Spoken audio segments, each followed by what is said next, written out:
জয় মা তারা, জয় গুরু বামদেব। প্রতিদিনের মতো আজও গল্পকথায় তারাপীঠে আপনাদের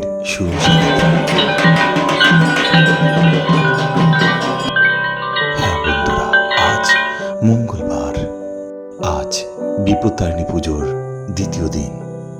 ভক্তের ভিড়ে জমজমাট তারা মায়ের মন্দির, মন্দির প্রাঙ্গণ। মন্দিরের চারিদিকে চিৎকার চেঁচামেচি আর জয় মা তারা ধ্বনিতে মন্দির আজ আনন্দে আনন্দমুখর। এ এক অদ্ভুত মায়াময় মন্দির। এখানে না এলে বিশ্বাস করতে পারবেন না। এক অদ্ভুত অনুভূতি আপনাকে বারবার আকর্ষণ করবে। তাই তো কথায় আছে, সব তীর্থ একবার হলেও তারাপীঠ কিন্তু বারবার। জয় মা তারা, জয় জয় মা তারা।